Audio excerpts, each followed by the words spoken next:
এরপরে প্রশ্ন হলো, সিগারেট খেলে 40 দিন নামাজ রোজা কবুল হয় না, এটা কি হাদিস দ্বারা প্রমাণিত?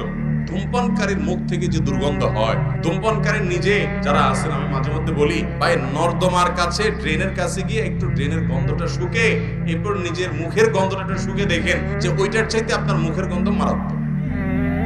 আমি একবার ঢাকার এক হাসপাতালে মসজিদের পাশে সালাত আদায় করতে দাঁড়াইছি, আমার পাশে একজন দাঁড়াইছে, তার শরীর থেকে যেই গন্ধ, আমি চিন্তা করলাম এই লোকটাকে কিছু একটা বলা দরকার, কিন্তু বললে মাইদ্যেরও খাওয়ার ভয় আছে। তো আমি তাড়াতাড়ি পকেট থেকে কাগজ কলম নিয়ে বের করে সুন্দর করে লিখলাম, ভাই যেই গন্ধ পায় আজকে আমি শুকতে হলো, আমার সালাত নষ্ট হওয়ার উপক্রম। কি সালাত আদায় করছি, মনোযোগ পুরাটা আপনার দুর্গন্ধে আমার দখল করে নিয়ে গেছে। তো আল্লাহর রাস্তে আল্লাহকে ভয় করেন, এটা আর করেন না। এটা লিখে কাগজটা আমি সাইডে রেখে, সে সালাতের মধ্যে আছে এই অবস্থা, আমি তার সামনে রেখে আইজো দৌড়কাইল।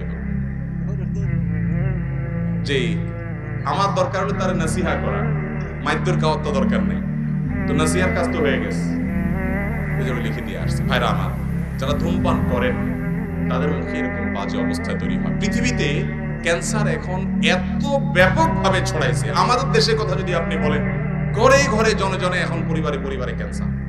এবং ক্যান্সারের অন্যতম বড় কারণ হলো এই ধূমপান এবং জর্দা।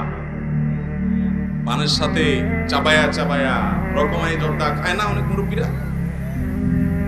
ইবনে মাজার একটি বর্ণনা আছে, সেটি হলো, যদি কেউ মাদক সেবন করে, মাদক গ্রহণ করে এবং এর ফলশ্রুতিতে সে নেশাগ্রস্ত হয়ে যায়, 40 দিন যাবত তার সালাত কবুল হবে না, ইবাদত কবুল হবে না। তো ধূমপানটা তো, এটা তো এর ফলে এক নম্বর কথা হলো মানুষ আসক্ত হয় না, মাতলামি করে না, মাতলামি আসে না। দ্বিতীয় কথা হলো যে ধূমপান এমনিতে নাজায়েজ এবং গুনাহের কথা, সেটা নিয়ে কোনো সন্দেহ নাই, কিন্তু এটা এরকম না যে এটাকে মাদকের মধ্যে ফেলা যায়। এবং এর কারণে আসকারা হাদিসে আসছে, শুধুমাত্র শারিবাল খামার না, মানে শারিবাল খামার বা আসকারা, পদ পান করলো এবং নেশাগ্রস্ত হয়ে গেল, তার 40 দিন ইবাদত কবুল হবে না। অতএব ধূমপানকারীর জন্য এটা প্রযোজ্য না, কিন্তু এর মানে এই না যে ধূমপান করা জায়েজ কাজ বা গুনাহ হবে না, এটাও অবশ্যই না জায়েজ এবং গুনাহের কথা। নোংরা একটা জিনিস এই ধূমপান, বিষপান, লেখাই আছে যেটা স্বাস্থ্যের জন্য ক্ষতিকর, তারপর আবার পয়সা দিয়ে কিনে খাই। আল্লাহ তাআলা আমাদেরকে বুঝার তৌফিক দান করুন। এই নোংরা জিনিস খাওয়া যাবে না ভাইরা, কিন্তু 40 দিন ইবাদত কবুল হওয়া না হওয়ার যে হাদিস, সেটা এই ধূমপানের ক্ষেত্রে ফিট হবে না। অনেক রাত হয়ে গেছে, আর দরকার আছে দিলে তো সারা রাত দেওয়া যাবে, যেগুলো আছে। তো আপনারা অন্য কাজ সারেন। বুঝে ভাই আছেন, ভাই কথা বলবেন, অন্য আলেমরা আছেন। হ্যাঁ,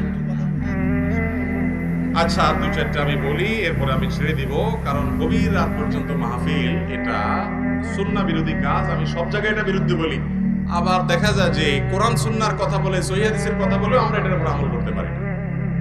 আমি ওই যে ময়মনসিংহ ত্রিশাল আমাকে এক জায়গায় মাহফিল নিয়ে গেছে, আমার চুক্তি ভাই 10টার ভিতরে আমার এই মঞ্চ থেকে নামাই দিবেন। আমার 10টা পরে আইসা বলতেছে, হুজুর আপনি এবার একটু খাওয়া দাওয়া করে রেস্ট করেন। কেন? আপনার সবাই শেষে যাইতে হবে, তো আমরা ডেকে নেব। ঠিক 11টার পরে আসছে আমার ডাকার জন্য। তো ভাই, এটাতে কোনো সহি পদ্ধতি হলো না। সুন্নতের আমল যদি আমরা না করি, দুনিয়াতে কি করবে?